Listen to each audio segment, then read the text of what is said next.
প্রধানমন্ত্রী শেখ হাসিনার সঙ্গে বিতর্ক বা সংলাপে বসার কিছু নেই মন্তব্য করেছেন নোবেলজয়ী অর্থনীতিবিদ ডক্টর মোহাম্মদ ইউনূস। সকালে শ্রম আপিল ট্রাইব্যুনালে শুনানি শেষে একথা বলেন তিনি।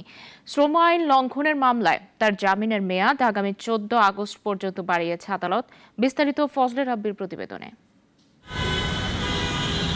সকালে বৃষ্টি উপেক্ষা করে ঢাকার শ্রম আপিল ট্রাইব্যুনালে হাজির হন গ্রামীণ টেলিকমের চেয়ারম্যান এবং নোবেলজয়ী অর্থনীতিবিদ ডক্টর মোহাম্মদ ইউনূস। আদালতে যান আরও 3 জন, সবাই শ্রম আইন লঙ্ঘনের মামলার আসামি। মামলাটিতে আগামী 14 আগস্ট পর্যন্ত তাদের জামিনের মেয়াদ বাড়িয়েছে আদালত। শুনানি শেষে সাংবাদিকদের মুখোমুখি হন ডক্টর মোহাম্মদ ইউনূস।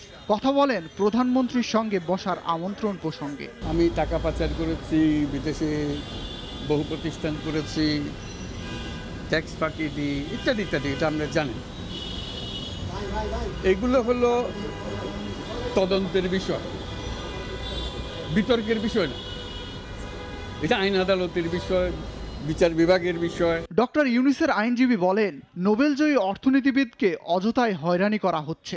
কালকে কোর্টকে এই লেবার কোর্টকে সার্টিফাইড কপি পাঠিয়ে দিছে, সরকারও পেয়ে গেল, কিন্তু যার বিরুদ্ধে অভিযোগ সেই সার্টিফাইড কপি পেলাম না। আসামি পক্ষের এই অভিযোগ মানতে নারাজ বাদীপক্ষের আইনজীবী। তিনি বলেন, হয়রানি বা প্রতিহিংসা নেই, আদালতের আদেশে নাকচ হলে উচ্চ আদালতে যাওয়ার পরামর্শ দেন তিনি। ওনাকে 14 আগস্ট পর্যন্ত জামিন দিয়েছেন এবং 14 আগস্ট উনি যদি আপিল দায়ের করে কিছু আনতে পারে তো ভালো, আর যদি আনতে না পারে আপিল শুনানি হবে। মামলাটিতে 6 মাসের সাজা হয় ডক্টর ইউনূসের, তবে সাজা ও দণ্ড স্থগিত করে আসামিদের জামিন দেওয়া হয়। সেই আদেশ বাতিল করে দেয় হাইকোর্ট, যার পূর্ণাঙ্গ রায়ের অনুলিপি গতকাল প্রকাশ করা হয়। সেখানে বলা হয়, সাজা কখনো স্থগিত হয় না, মামলাটি দ্রুত নিষ্পত্তির নির্দেশও দিয়েছে উচ্চ আদালত।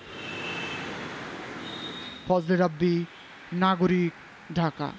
ওয়ালটন ফ্রিজ কিনে অনেকের মতো আপনিও হয়ে যেতে পারেন মিলেনিয়াল। সেরা পণ্যের সেরা অফার।